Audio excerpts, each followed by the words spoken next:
Good morning. Today we are going to start with the topic person or personality.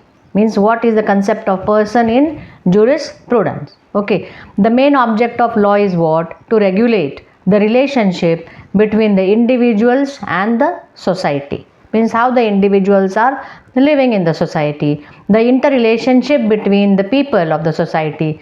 For that, law is being created to regulate that relationship. Okay. Now the word person is been derived from the Latin word persona. What is persona? Persona means a mask which is worn by the actors playing different roles in the drama. Means when a person wears that mask, it means he enters into the personality of the mask. Means if the actor is holding the mask of or wearing the mask of a tiger, that actor gets the personality of the tiger. Okay, so the Latin word persona means mask worn by actors playing different roles in drama. Until 6th century, the word was used to denote the part played by a man in life. Okay, thereafter the word came personality. The word people started using that word for living beings who are capable of holding rights and duties. Means when we say a person, it means he is or she is the entity who is having rights and duties. Personality was to human beings alone because they are the subject matter of rights and duties.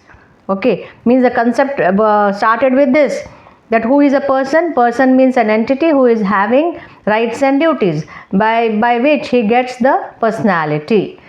Living entities were called as persons. Okay, but there was exception here, because slaves, though they are human beings, at that time they were not having any rights and duties. Means they were not having any kind of personality. So personality means what? An entity who is having rights and duties. Because of that only we are having juristic personalities, like a company or a corporation. They are not living beings, but they are having all the features of a natural person except flesh and blood, isn't it? All the other rights are available. Therefore, who is a person? Person means an entity having rights and duties. Okay, we'll see some definitions. Salmon: any being to whom the law regards as capable of rights and duties. Means any being who can hold, who can have rights and duties can be called as a person. Same type of definition is been given by Gray. Gray says entity to which rights and duties may be attributed. Means any entity to whom the rights and duties may be attributed can be called as person. Okay. Now another definition, pattern. What pattern is telling? Legal personality is a medium through which some such units are created in whom rights can be vested, rights can be given. Means what is legal personality? It is a medium through which rights can be given to that concerned entity, to that concerned unit, that is called as a person. Means overall, any entity who holds rights and duties is called as a person. Okay. Now persons are of two types: natural person and a legal person. Natural person means we human beings are natural persons. When we get birth, we have the personality. We are having certain rights and duties. We are living beings, we are natural persons. So one of the kind of person is what? Natural person. The other is what? A legal person. Legal person means what? A juristic personality. It attributes personality by way of fiction. Means actually it is not a living being, not a natural person, but we consider that this entity is having certain rights and duties. Okay. Juristic persons are not a human beings. Juristic persons means things or a mass of property or an institution upon whom the law confers a legal status and who in the eyes of law possess rights and duties as a natural person. Means it is by fiction, it is by law. That law says, okay, call them as person. They will have all the rights and duties like human beings. Therefore, law gives it Law by fiction considers them as person. Therefore, they are called as legal persons or juristic persons. Okay, I'll repeat. Juristic person means things, mass of property or an institution upon whom the law confers a legal status and who in the eyes of law possess rights and duties as a natural person. Means we have to consider here them as a natural person only, but actually they are not. Therefore it is called as a, by fiction we are creating the personality. Okay, now what we are seeing, there are two types of person. One is natural, the other is legal. Natural we understand easily. Now legal person. Legal person is what? Creation of law. Law attributes them the personality. They give them the rights and duties. They get a corporate personality. Now these legal persons can be divided into two. That is corporation aggregate and corporation sole. Okay, we'll take the first. That is corporation aggregate. Corporation aggregate means what? A company. You can take an example, an association. A registered association under the company law will be called as a company. If the requirements of the company law are being fulfilled, then that will be called as a company. It can be either private company or a public company, but it is a company. So it is a corporate aggregate, corporation aggregate. Aggregate means a group of people are bound together and they are called as one entity. Shareholders, many shareholders are there, they will come together and the company is formed. Therefore, group of people together. Therefore, it is called as corporation aggregate. Association of human beings united for the purpose of forwarding their certain interest. Isn't it? Means group of people, they come together, they form a company. Those group of people are called as shareholders. They work through the directors. The directors run the company. So a company is what? A legal person.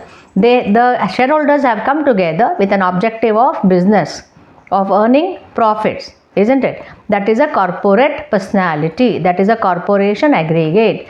We have seen, or we are going to see in the company law also, what a company is. Many people together, they form an association, they register themselves under the company law, and a company comes into existence. The company is run through, or the directions are being given by whom? The directors, the board of directors, and the shareholders are the owners of the company. They are the shareholders, isn't it? They are having a separate legal entity. They can sue, they can be sued, they can hold property, they are liable to pay tax under income tax and under different tax laws. They make two main documents, that is memorandum of association, article of association. They have to work with those two documents, and they will run the company for the specific objective. And company law is there, SEBI is there, many laws are there which govern their transactions. As per those laws, the company is formed and the company is managed, and the company can get dissolved also, isn't it? That is called as a corporation aggregate. The second is what? Corporation sole. Sole means one person. It is one person, but series of. It is an incorporated series of successive persons.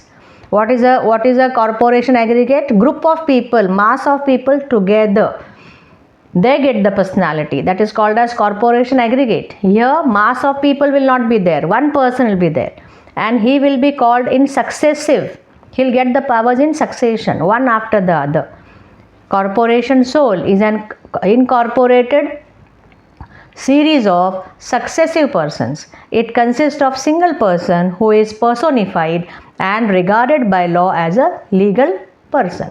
We can take an example of president or any government office which has a status and having certain rights and duties. A collector of a particular district, he is having certain rights being a collector. He is having certain duties being a collector. He'll get transferred. Other person will be coming there, but he'll get the same status, that the collector of that particular district. Okay. Now what Gray is telling, if a corporation sole exists an occupant of an office can generally acquire property for the benefit of his successor as well as himself. He can generally recover for injury inflicted on property pertaining to the office while such property was in the hands of predecessors, and he can sometimes enter into contract which will bind or it will give the advantages to his successor. Therefore, the holder of an office can be called as a corporation soul. These are the two types of legal person or juristic person. Juristic persons can be divided into corporation aggregate and corporation soul. Okay. Hereafter, we will see in the next video. We have not completed this lecture. We have to see the status of a person. What rights are there, what duties are there, that also we are going to see. And we are going to see the legal status also of lower animals, of a minor, of a drunkard. What status is there? What rights are there? What duties are there? Or whether they are having some advantageous position. That we are going to see. Because that is the concept of person in jurisprudence. Okay. Bye bye. See you in the next video.